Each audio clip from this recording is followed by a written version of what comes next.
We're live. Okay, good morning. It's now 9 a.m. and I'll call the Sewage and Water Board Finance and Administration Committee meeting to order. Special counsel, please call the roll. Director Howard, Here. Director Kennedy. Here. Director Pacho. Here. Director Scruggs. Here. Chair, we have a quorum, and we also have Director Anthrop in attendance as well. All right, then we'll proceed with our two presentation items. The first is a financial summary update by our CFO, Gray Lewis. Gray, please proceed. Morning. Great to be here. Appreciate the opportunity to update the committee. Obviously, a flurry of activity, several things to talk about. Susanna Kirby's here today again. Keith James are going to speak on billing and customer service. And walk through the September financials and also discuss the city receivables.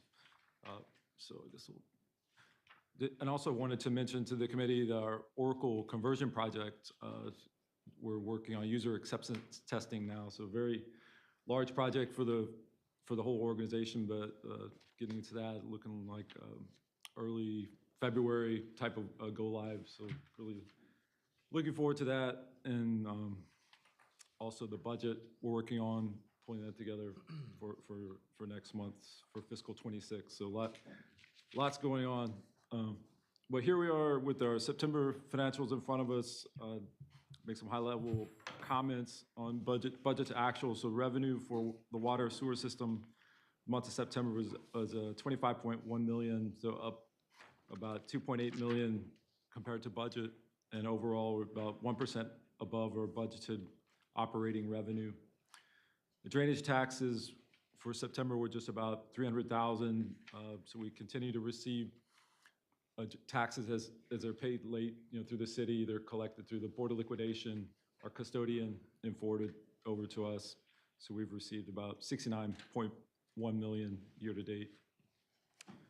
The other revenues, 4.9 million for the month, was higher related to fair share payment received. We've received through August collections on fair share. Operating expenses were 29.8 million for the month of September, which is about 2.8 million less than budget. Our overall variance, about 61 million, is from our conservatively set expenses. That's mainly, majority is non-cash estimated depreciation, and then general and administrative is the next largest variance there. That's driven by slower than expected hiring related benefits. On a by system basis, the operating expenses, next table, water was 10 million for the month, sewer 12.2 million, drainage 7.7 million. So again, we're monitoring all these things closely as we'll talk about it as we look at where we sit for September in terms of bond covenants, but definitely need to monitor expenses. We look at the year-end push to make sure that we stay within our bond covenants. And one, I guess, expense item that came up that was going to show up in October, November, was like a mold remediation cost related to this building, about $1 million. That we have a contingency line item, really more designed around the hurricane type situation, but that's a significant cost coming to us in October, November. So we'll continue to keep the committee updated. But I guess for the month, once we add back non-cash expenses, the revenue less adjusted expenses result was 5.5 million for the month, and we're at 101.8 million for the year, which provides for our payment of debt service and then the limited CIP that we do. Let's see if you could, this is not moved, if you could advance it forward. Next slide, the collections for the month of October, we have 22.1 million was collected, so a better month. This has historically been a strong month out of the year. The 3 months in Q3 wrapped up were each individually below the historical average by about 2.8 million. Susanna's going to talk a little bit about collection activity, but again, a major focus area. Let's see if you go to the next slide. Can you go back to that one for a Yep. second?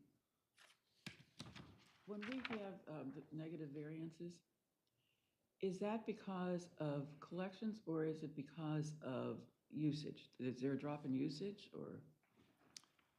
Well, I guess it would be baked in there, but the month's bills, that if they were lower, it would drive lower expected collections, but we don't really have a way to carve out the difference between non-payment and lower actual usage, but that's going to be within the numbers. Okay. This is moving now. So this slide is showing us the trend year to date, last 12 months on collection compared to bills. The amount that was not collected, about 6% over the 12-month period. compared to 2% for the 12 months ended September 2024. So we continue to see the need to emphasize collection and collection practices. Go to the next slide. We have our chart showing the amount of bills, which were for September was 158,127. 98% of those reflected the read obtained and put on the customer bills. So great improvement in this area, trending much better than what we used to see historically. The breakdown of those meters not read is about 3,600 for the month of September. That's come down another 1,000 for October. It was only 2,600. And the majority of those are the temporary restriction or inability to read mechanical meters. That was 2,629 for the month of September. So we're making great progress on that. It's really helping with Susanna's team and, of course, the operating team. And I guess that's where I was going to let Susanna update on the next two slides, HDI and collections. Yeah, so thanks, Gray, and thank you, directors, for having us.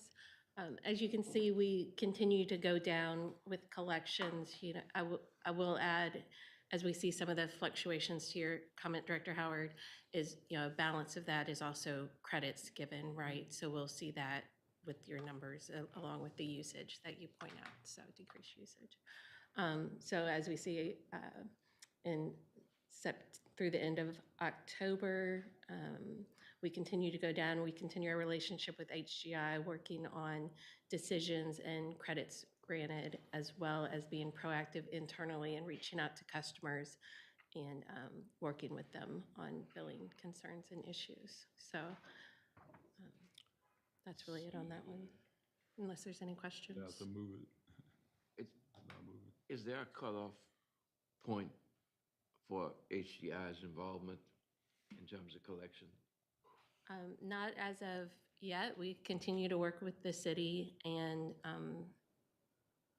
understanding of their guidance and contract through HGI, but nothing's been shared with us. Yeah, we asked earlier about that same question, and we're told it was be renewed in 26 and revisited again next year, but that's what we've understood right now. And Gray, when we have the things where meters can't be read because they're not accessible, that goes on us, right, for not reading it? Yes. That's when we bill just the ready-to-serve charges. Well, shouldn't we be asking for, if this is going to keep going on, an exception for that? Because it's not our fault if we can't access. Yeah, I mean, it's related to the someone's- state legislation that prohibits the estimated consumption being placed on the bill.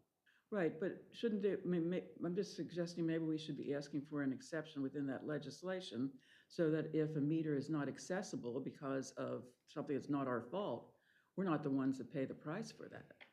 Right, yeah, I think it's. We can look into that. Yeah. That's a good point. I will tell there's a very concerted effort right now and an escalation path.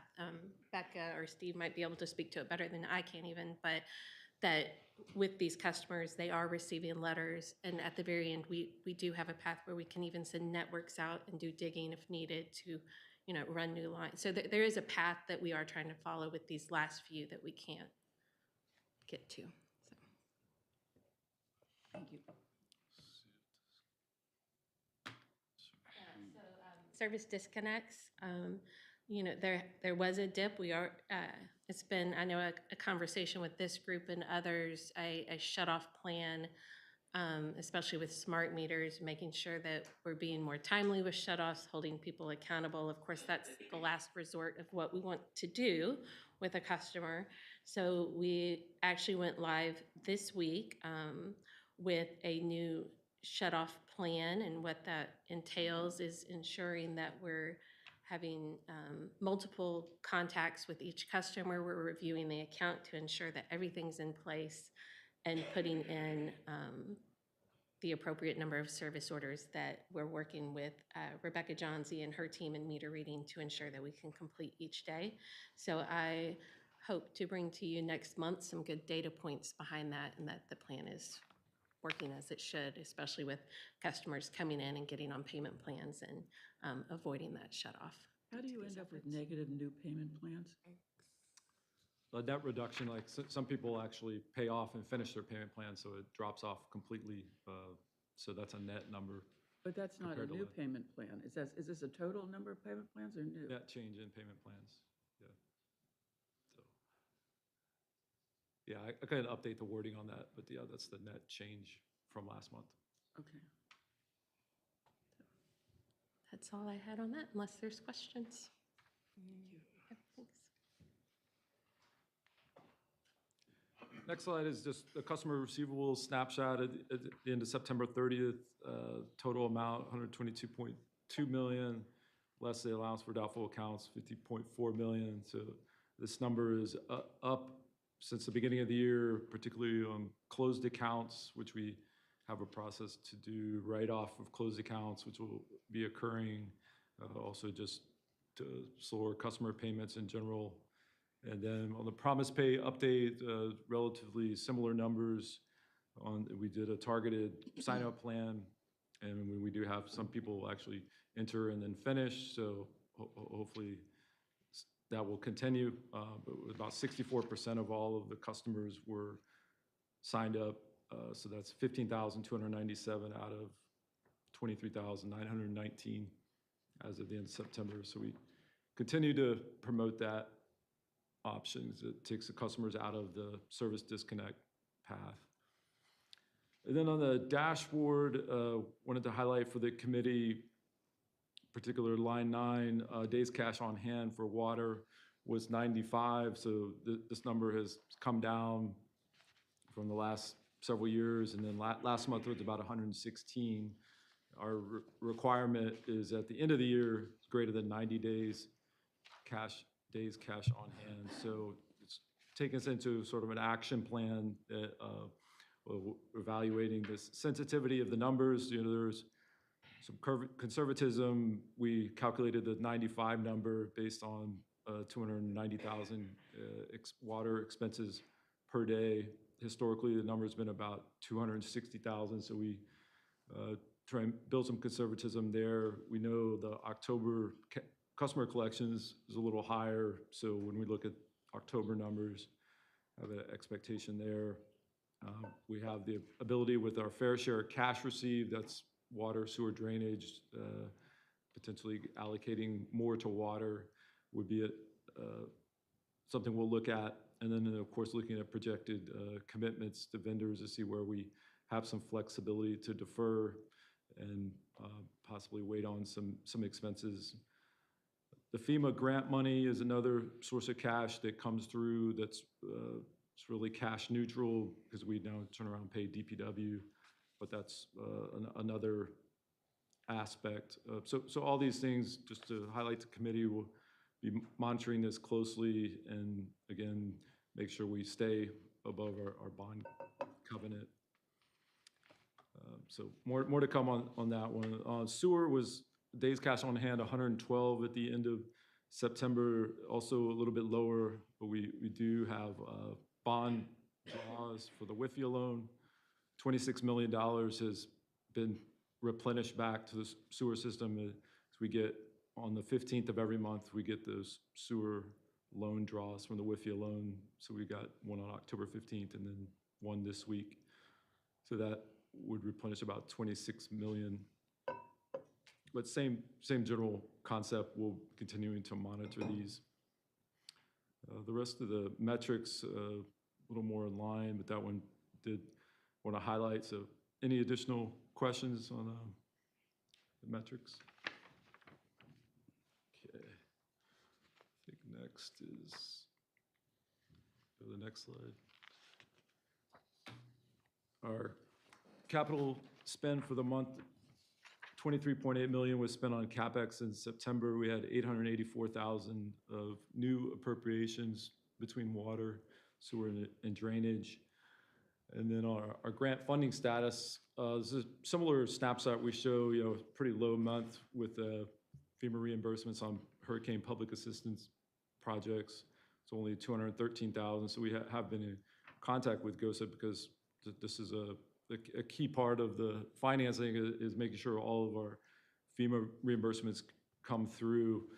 And I wanted to particularly highlight on the JIRR project, this is the joint infrastructure project with the city. The obligation amount, 268 million, is the Sewage Water Board's project worksheet of the total of $2 billion settlement, which we'll be talking about. And just to highlight, you see through September, we received reimbursement of 212 million. So that means 56 million is still left in the normal grant funding that finances JRR. So we go through this process to submit the reimbursements or submit expenses on a reimbursement basis. We do not receive advances like the city does, so we submit those, and then there's a monthly closeout for every single JRR project that you all see the reporting that comes from our project delivery unit. And we followed up with GOSEP. We don't have any information that things are on hold, but just be pursuing that on an expedited basis to help every way we can and get the grant funding and keep our system fund not having to pay out money that is supposed to be financed by the grants. Let's see here. I feel like I skipped one. If you could go back a couple, please. I have one other. The debt obligation slide. Yeah, this particular slide is our current financing arrangements that we see every month, but just to take the opportunity to highlight when we are asked about debt capacity, water, sewer, drainage, we do not have debt capacity to issue new bonds because of the additional bonds test need for net revenues to pay. So pretty limited in that area just to go issue bonds or go for a different type of loan. The loan closings that we've done have been subsidized through the state revolving fund or the federal money for the lead and copper rule. So we have the smart meter loan through LDH is expected to close Q4, provides $5 million. That's specific to West Bank installations. Has some debt forgiveness, but to remind the committee, we talked about historically because of no rate increases, water sewer since 2020, and the escalating expenses, the concept of just issuing bonds to do whatever you want is really not on the table right now. So we'll be talking about that when we look at the budget 26, and as we look forward, say 5 years, where things continue to be tight, they'll get even tighter because of expense escalations, and that's not just our analysis, but through our advisors, PFM advisors, who actually puts together those additional bonds tests, showing the very limited debt capacity to issue new debt. And with that, I want to, pass it over to Keith on the customer service stats. Morning. Thanks again for allowing us to talk about the customer experience. I think, that's live. So speaking to September, you can see our uptick in calls received, which was good, and we hovering over where we want to be with our calls answered. Over 17,000 calls answered, right at that 90%. That's where we like to be. Our average wait time, as you can see, is steady. We wanted to be at 3 minutes or less, which is exceptional for September. So those are good numbers. Our walk-ins, we went down just a little bit in our walk-ins, as well as it's really no diminutive change with our emails received. Total customers served, almost 45,000 customers. So from a customer experience perspective, we're making good progress, particularly with that average wait time. Mm-hmm.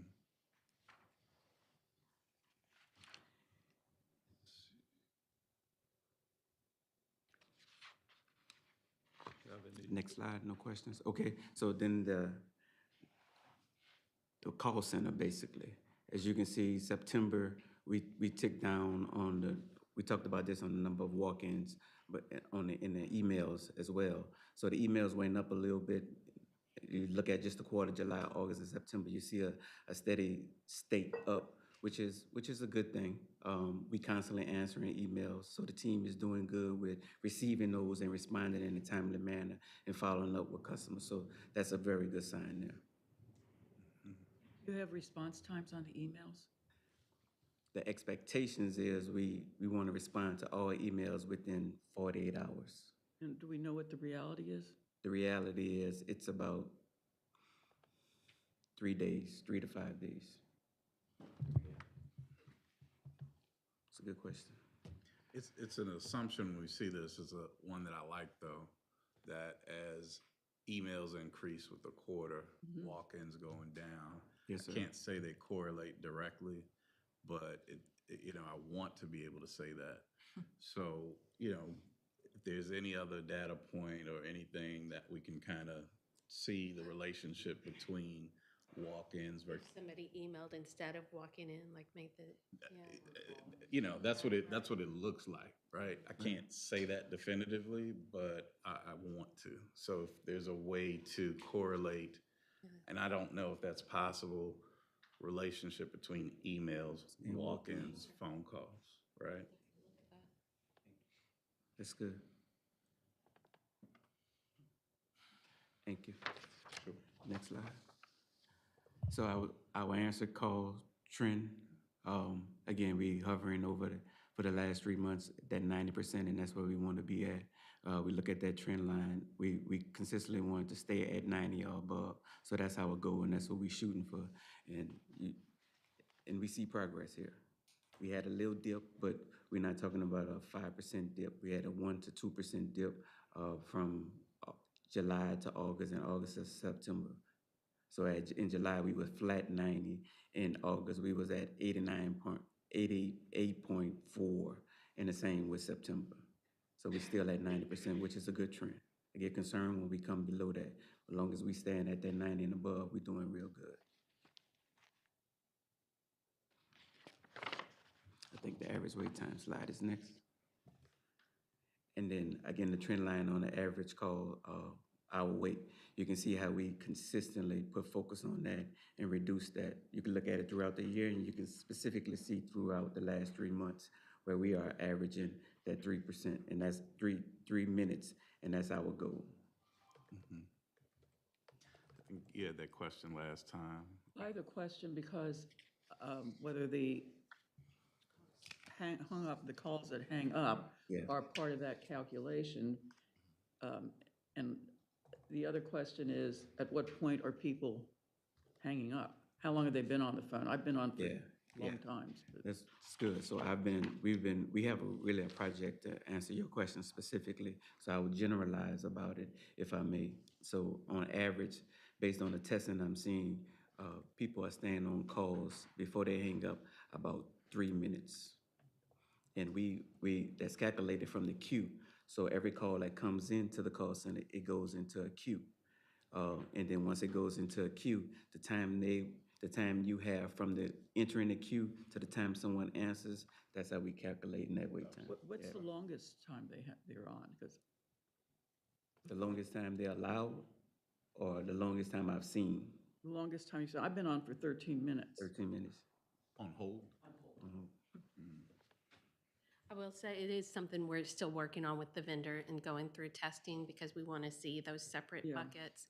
So this is just very preliminary information, but I think that's. Do we have a way of knowing that, Keith, how Yeah, long we- someone's actually, what the outside of I that? can get, no, that's a good question, Director Howard. I can get down to the actual call. So I can see the call. We have the ability to see the call, see what time the person came in, and see who called, and then actually see how long they've been on hold. You have some outliers, right? You have some, I've seen 7, I've seen 8 minutes, I've even seen 11 minutes. But those are outliers. So if you look at the data we was testing and looking at yesterday, 874 calls into the call center in a 24-hour period. Out of that 874 calls, only 104 was dropped. So that's a lot of calls, and if you look at those 104, which we analyzed, most of them were 3 minutes, because the average out there 174 was 3 minutes. That's how I get to that average.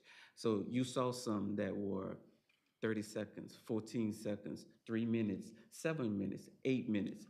But again, those are outliers, and you shouldn't be on hold for 13 minutes, so we're gonna definitely look into that.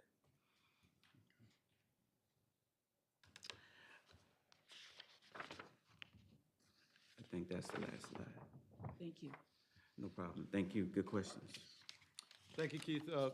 On this slide, I wanted to update the committee on the minor drainage consolidation revenues. It's been a key topic this whole year. It's the first year after the drainage consolidation. What we've received, 7.9 million.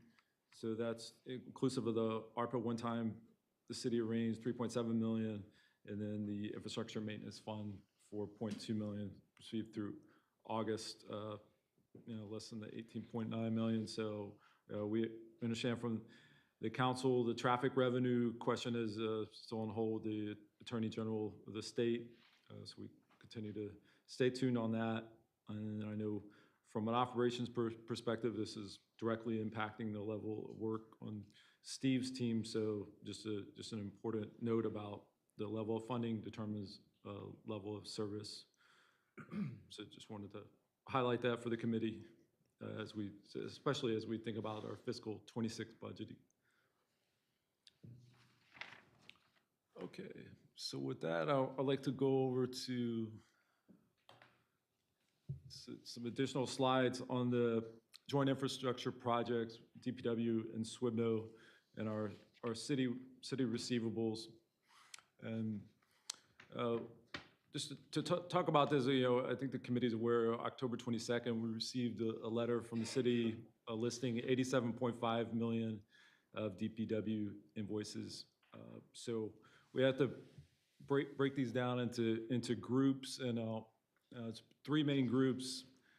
2 smaller ones are MaxPave, other bond projects. So I'll start with MaxPave.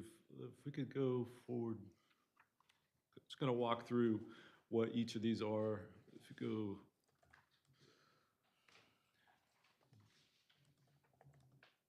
Yeah, right here. So MaxPave was an agreement on some backlog paving work orders back 2017, 2018. The city performed work. The last few years, we've paid the sewer costs. We're left with the remaining 2.7 million of water costs that were not paid due to a lack of funding in the water system. So the final reconciliation and approval processes have occurred. The CEA determines that we're not able to pay. We ask for a payment plan. So we've done that with the city, included a proposal of about 8 equal installments over the next 4 years to satisfy the 2.7 million of those invoices. And then the next category, if you go back one slide, is what we call other bond projects. DPW has essentially financed using their bonds some type of street project that had joint work, asked for participation. This is a very large category, a lot of history, 10 plus years of different projects, and unfortunately they haven't been fully reconciled. There hasn't been a final closeout procedure. We don't have the numbers on exactly what costs are, if the appropriate cost sharing has been used. So this has been a topic that we've worked with the city on this whole year with quarterly meetings, and the commitment was to dedicate resources, both our engineering team and their DPW team, to get to final numbers on each of the projects, understand the cost sharing, look back at what the intended sources were. This could be water, sewer, drainage costs, and then how those could be repaid over some time period. But this, again, is a lot of history, a lot of data needs to be sorted through. So we'll continue to work with DPW on this category to make sure we have the right costs and have a potential action plan going forward. Do we have some understanding of where we are in that process? Like how much longer when it comes to the reconciliation process that we're waiting to wrap up? Yeah, the target was December 31st, so it's been stopped and started a couple times. We'll have some meetings next week. on our side, but hopefully in the next couple weeks, we'll have more concrete information on timing, but that was the plan. Are we the holdup, or is the city the holdup, or is it a combination? Because the way it's cast right now, it's we owe money, but it sounds like when you have something that says $12 million owed under the program, it's not actually been finally determined that $12 million is owed, because it's a matter still in discussion between the city and the Sewage and Water Board. Is that correct, Craig? Yes, that's correct. So we're waiting on them to get to final numbers. If I may add, there's a reconciliation has to take place. Basically, the city has been a great partner, and we have also, as far as assisting each other. But now there's a time to do what accountants would call a true-up. Just look at how much we've given, how much they've given, and then to come up with a determination. So some of those numbers we'll crystallize, and we're working with them to get there. And it's been going on an ongoing basis, is what I Yes. understand, not some, because all of a sudden we've got a demand letter out of the blue. That's correct. And- In this total process, there have been contract CEAs, agreements, and a back and forth where we paid for some, they paid for others, as we had cash so that we could best serve the citizens of the community. And now it's time for a true-up. But at the same time, we have been making payments along the way, and none of this is new. None of it is unexpected. And so it's just in line for us to act in line with our contracts, which we have done and will continue to do. Right, thank you. Yeah, so if we go back, that leads us back to JIR. If you go back 2 more slides. And this is, by far the largest amount, about 65+ million of that 87.5. So again, that's the large category, the 2 smaller categories, then there's additional about 7 million that are the newest invoices that are gonna be either part of JIR or 3 bond projects. So if you take a step back and saying, what is JIR, the Joint Infrastructure Roads Recovery after Katrina? It was the $2 billion settlement with FEMA was entered into almost 10 years ago. The sub-grantees were SWIBNO and the city, so that $2 billion had to be allocated into project worksheets, and that was the $268 million that we were talking about earlier in our grant slide. DPW is the lead on the program. They let the contracts, pay the contractors based on FEMA advanced funding, and then the agreement with DPW, this is a key part of the agreement that SWIBNO pays after the grant funding is received. So that's how the arrangement is set up. So the amount becomes payable after grant funding is received.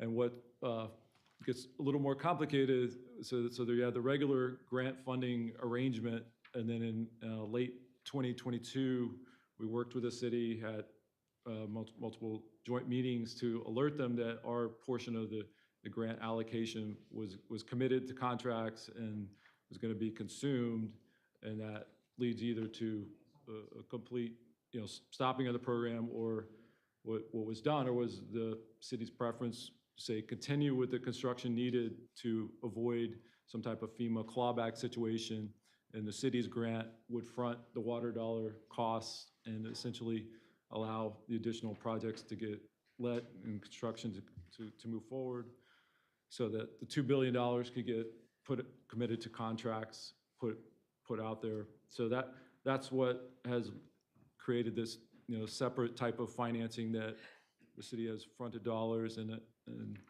on the next slide, I think we show our funding memo. So each project has a funding participation memo.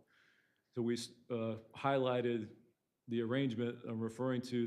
The city has agreed to front the water system dollars, so that out of the 65+ million, 35 million is this type of grant funding that's pending until a reconciliation of the actual costs and a reallocation of grant funds could come back to SWIBNO and then would get paid to DPW.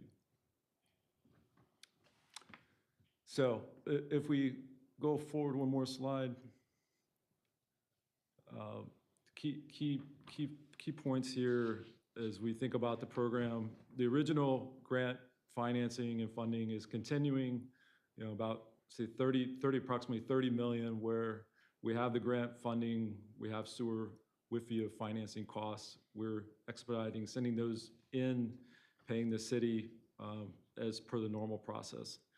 The portion that is related to the grant funding that was fronted dollars for the city is on hold. So there would, as we talk with the city, there has to be a true up actual costs versus estimated costs. All of this would have to get sorted out to move forward. And then we've brought up in our meetings with the city on this topic of other cost-sharing arrangements, such as us paying for payment restoration on sewer contracts that would be an offset to the amount due to the city, and the city agrees in principle. There's other details, such as the amount of soft costs that were defined and established with FEMA, that they would be a percentage of the construction dollars to the extent they're more or less, there would have to be, again, some type of true up. So lots of details to work out, but clearly we've reached out to GOSEP when the city's situation, came to light, and make sure that all these processes are expedited. Any grant funding that's in the GOSEP queue get completed and provided to us, turn around and pay the city. So that's what we'll be doing. And next slide, got to go forward a few. Let's keep Ray, going. sorry, on JIRR, you all have been meeting with the city on a period, and I think you mentioned the other day, paying what is agreed upon on a weekly or bi-weekly basis, was it? Yes, we pay DPW weekly. Okay, so as the grant funding is coming in, it is being passed on to the city, it is not being retained by the Sewage and Water Board.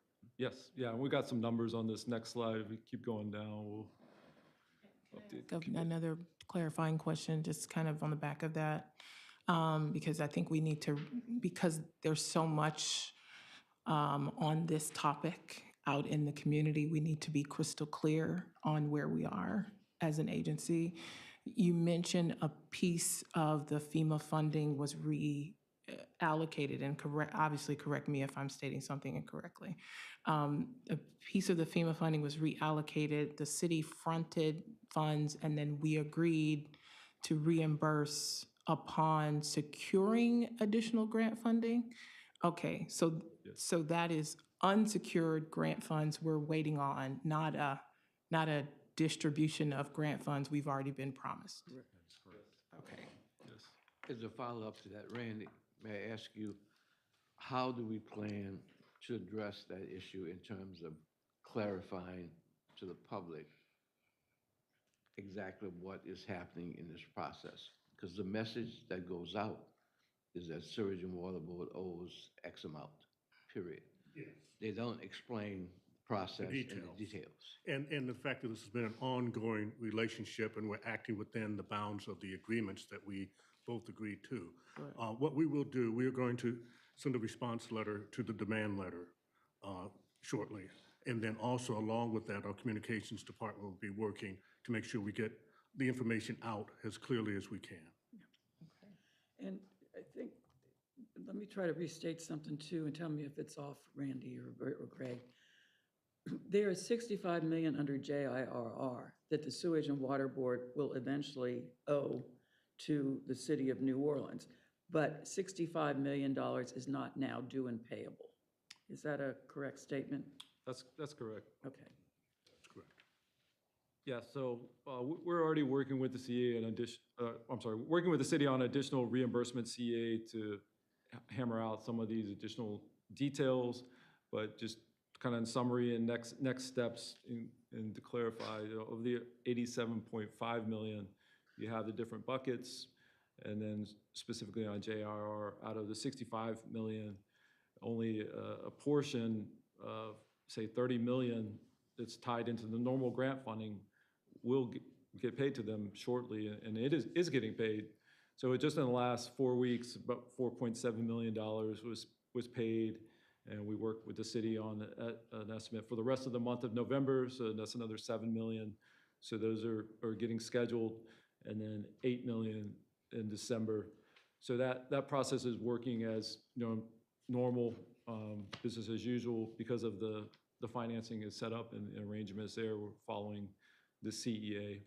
And then anything else over and above that, you get into this final reconciliation need and the need for grant funding and appropriate cost sharing offsets to think about some type of final settlement. But the program itself is requesting extension through FEMA National, which we understand have been told that the government, hopefully reopening, will result in that extension.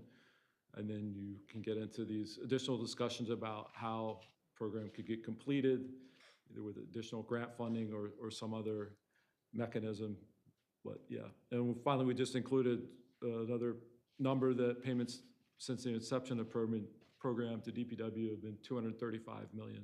So this is an ongoing, very large, complex process, so not something new. And just want to share all these details and, again, answer any additional questions that anyone may have. So the increase in JRR program expenses, is that largely due to just increases in cost over time, or is it the change in scope, or both? Yeah, I think costs over time, because you have estimates that were done back in 2015. Yeah. COVID and So obviously, expenses we all know expenses have gone up in the last 10 years, but I didn't know if there was also, if we knew if there's a, appreciable difference between just inflation versus, when we get in the ground, we find that things are worse than we thought, or maybe there's additional sewage and water board assigned scope that maybe wasn't in the original settlement, and how that's handled by the city. It's a combination of both. You open the ground and you do find unforeseen conditions. I know that's sometimes a dirty word, and we've got change orders in the GSO's packet today that address unforeseen conditions. And that is part of the challenge that's got to be overcome. You have a settlement with cap dollars, and then you have a set of scope that has to be completed per FEMA's agreement documents. And so both of those things do have an effect, inflation as well as what happens when you open the ground. All right. Well, again, thanks to the committee for time this morning. That concludes the formal remarks. Thank you. We'll have our action items, which includes 15 general superintendent recommendations. So General Superintendent Steve Nelson will give the report. The recommendations. Thank you. Please proceed.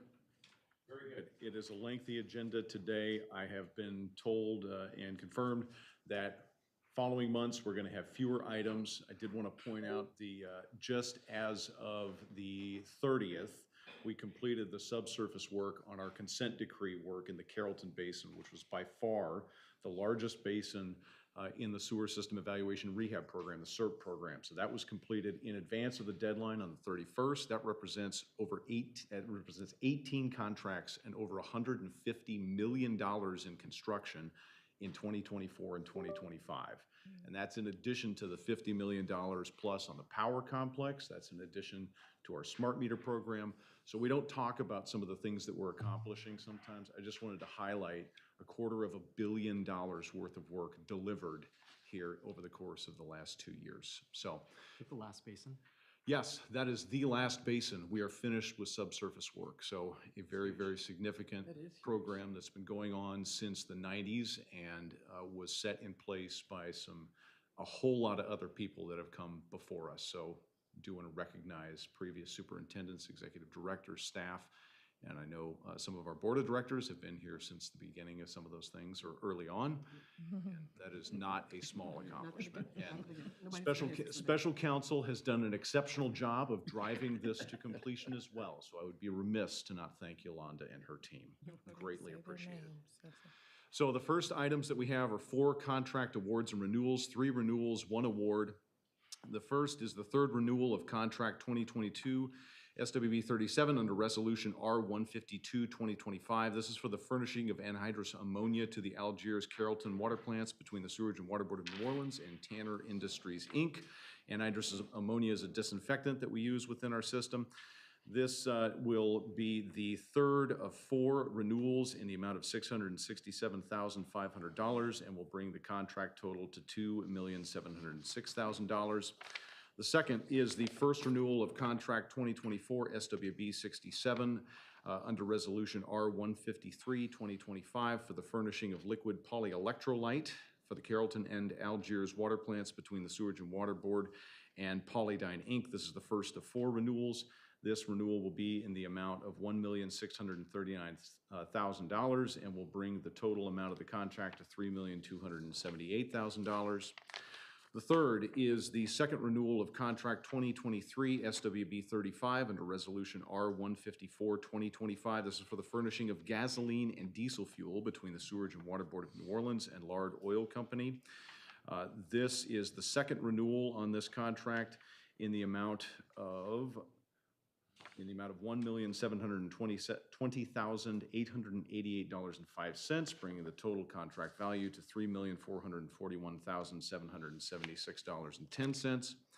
And the final is the award of contract 1461 for spud barges under Resolution R-155-2025 at the new and Old River intake facilities between the Sewerage and Water Board of New Orleans and Durwood Dunn Inc. Durwood Dunn was the low bidder of 3 at $365,500. The spud barges protect our intakes from barge and ship traffic on the river and have been very helpful and instrumental. Are there any questions on the renewals or awards? Any questions? Just a quick process question for my information. How do we go about, before we offer these renewals, how do we go about evaluating these contractors? Big picture, I don't need to get the details. Yeah, so for these renewals specifically, it's based on the original bid. So when we have the original bid, we have multiple bids. We take the low responsible bidder, and in those bid documents is a set number of renewals that the contractor has. I see. So really, it's a safety valve for us. So if they fail to be able to provide the service, we have the opportunity to pull the ripcord after year 1. But at the time of bid, they know about the duration. Thank you. Anyone else? So may I have a motion to approve? So moved. Second? All right, any discussion? Public comment? No public comment, Chair. All in favor? Aye. Aye. Motion carries. All right, Steve. All right, we have 10 change orders by ratification this morning, of which 7 are related to the SERP work that I referred to earlier.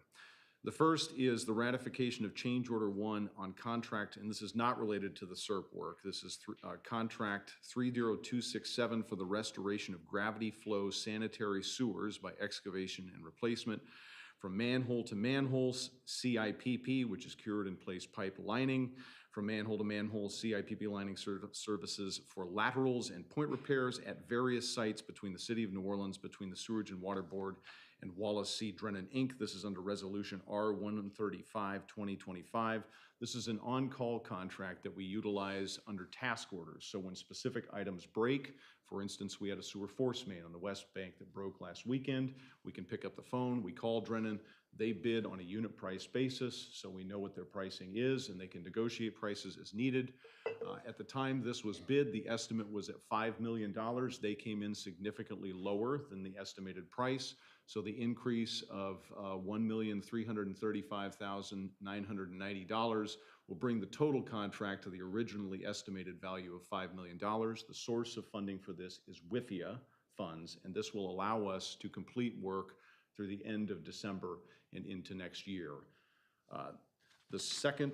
The next change order, unless there are questions on that one, is a contract change order number 4 for contract 30254. This is the first of 7 change orders in the Carrollton Basin on the SERP work. This is under Resolution R-145-2025.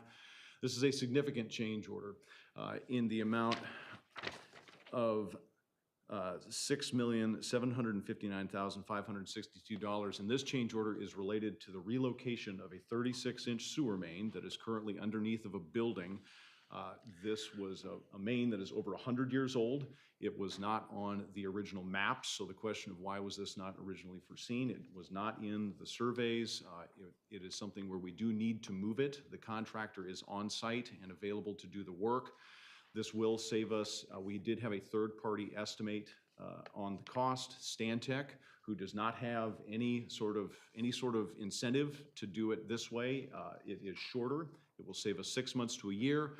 Their estimate, if we were to bid this work, would be an additional $3.5 million, an additional 6 to 12 months in time. So this is the fastest, most cost-effective way to make this work happen. That will bring the total contract value to $16,443,982. Their DBE participation is 68.28%. The next is a ratification of change order number 4 to contract 30235 in the Carrollton Basin number 5. This is for sewer rehabilitation services between the Sewerage and Water Board of New Orleans and BLD Services LLC. This is under Resolution R-157-2025. And this change order and the next 5 include lead service line replacements as well as the replacement of paving. So this is going from interim to permanent paving. We talked, and Gray alluded to earlier, about the city fronting monies to us for water repairs on the sewer, on the SERP, or on the JIRR program. This is where the city has expended their funding for paving. In the Carrollton Basin, they do not have FEMA funds available, so we are taking on the cost of permanent paving, doing it per the city's ordinance, and the city has agreed in principle, and we are working through a CEA right now that Gray talked about to capture those costs to offset those monies that are under the water side. So they're being a good partner to us on the water side. We want to be able to do the same thing on the street side, and we want to be able to offset those costs, and we're working through the CEA on that now. This change order is a relatively small net. There are others that are larger. The total value of the requested change is $8,776.95, and the DBE participation currently is 11.4%, but the paving is the bulk of where the DBE participation will take place. The contractor does believe they will be able to meet that 36% when they are finished. The next item is ratification of change order number 5 for contract 30252 in the Carrollton Basin number 11 between the Sewerage and Water Board of New Orleans and BLD Services LLC. This is under Resolution R-158-2025. This is again another paving, lead service line related change order, as well as reduction in unit prices. So this is a net change order, and this should be the final change order we see on this contract. It's a net reduction of $322,806.72. DBE participation on this is 63.8%. And as I alluded to earlier, as the contracts are finished, we see more of the paving, which is where most of our DBE participation takes place. And so that is where we want to be. The next is a ratification of change order number 5 to contract 30255 in the Carrollton Basin number 14 between the Sewerage and Water Board of New Orleans and Fleming Construction LLC under Resolution R-159-2025. This is a change order in the amount of $2,673,511.26. This is again primarily for paving and lead service line replacement.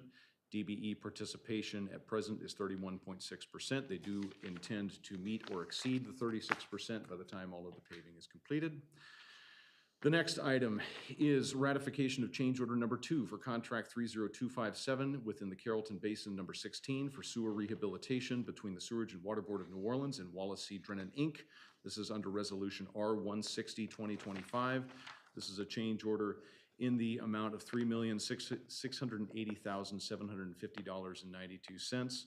The current DBE participation is 46.11%, so that we see as they are completing more of the project, they are seeing more of their DBE participation increase. The next is a ratification of change order number 4 for contract 30258 in the Carrollton Basin number 17. This is for sewer rehabilitation between the Sewerage and Water Board of New Orleans and Wallace C. Drennan, Inc. under Resolution R-161-2025. This is a change order in the amount of $208,076.57. Their DBE participation at present is 52.82%, so they have exceeded their goal there.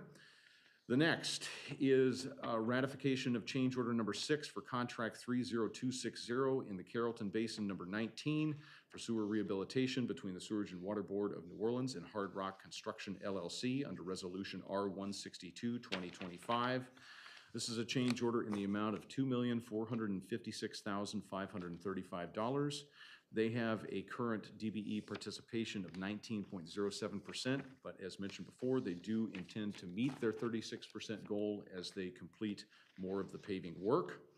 The next is the last of the SERP-related change orders, and this is a ratification of change order number 2 for contract 30261, Carrollton Basin number 20, between the Sewerage and Water Board of New Orleans and Hard Rock Construction LLC. The value of this requested change is $3,018,728.71. Their current DBE participation is 13.37%, but they do intend to meet that 63%, that 36% goal by the end of the project. The last item is a ratification of change order number 6 for contract 1420. This is the Power Complex project. This change order is in the amount of $389,881.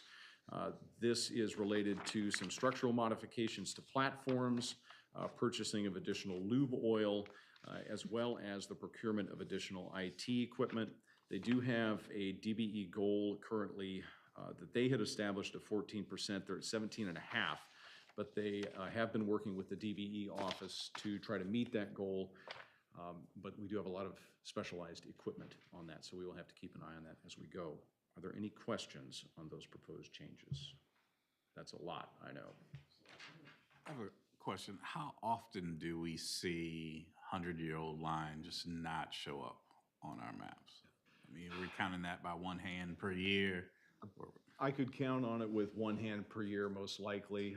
I know we have at least one other scenario that I'm aware of where this has happened. It is not a particularly common occurrence, but when you have infrastructure that's over 100 years old and 22 plus feet deep, it is possible. We try not to let that happen. We're updating our maps. We have GIS that's doing a much better job of capturing things for us, but it is not common for us to find that. Is there anything that could improve the procurement process once we encounter that? Like, I know we have emergency procedures for emergencies, for breaks, right? Yep. This is not that, but I just want to make sure that, you know, with these changes, that you're not impeded in any way. Are we moving as fast as we can in that process? Yes, absolutely. And that was one of the keys with this change order is it saves us 6 to 12 months. The contractor's out there, they're going to do the work as opposed to stopping.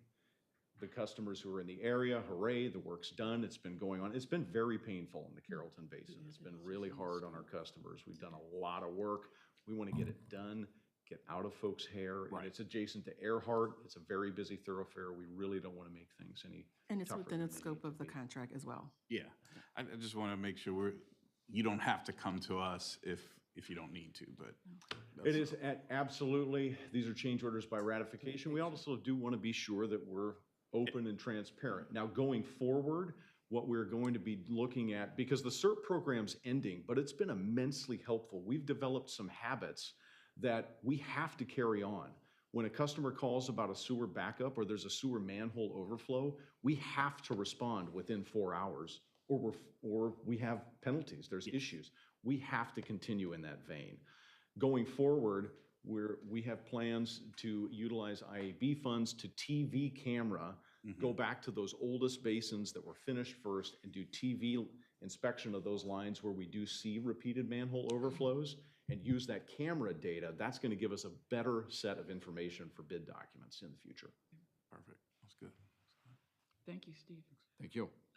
So may I have a motion to approve contract change order by ratification resolutions R-138, 2025, R-145, 2025, R-157, 2025, R-158, 2025, R-159, 2025, R-160, 2025, R-161, 2025, R-162, 2025, R-163, 2025, and R-164, 2025. Motion to approve. So move. Second? Second. Thank you. Any discussion? Any public comment? No public comment, Chair. Okay, all in favor? Aye. Motion carries. So, Last item. what's this? One final acceptance. This is the authorization of final acceptance for contract 30244, cleaning and CCTV inspection of sanitary sewer mains at various sites within Orleans Parish between the Sewage and Water Board of New Orleans and Compliance Envirosystems LLC under Resolution R-156, 2025. This contract is for the TV inspection of sewer lines on an as-needed basis. So we have a break in a line, we need someone to TV it, we call CES, they come out and do the work. We do actually have another contract in place to complete this work, and we are also working on getting our own CCTV van. Are there any questions on this contract final acceptance? So may I have a motion to approve final acceptance resolution R-156, 2025? So moved. Second. Okay. Any discussion? Public comment? No public comment, Chair. All right, all in favor? Aye. Motion carries. So we have 3 information items for committee members to review at their convenience, and no public comment. No public comments. So if there are no other matters, I'll entertain a motion to adjourn. So moved. All in favor? Any opposed? Motion carries, and we're now adjourned.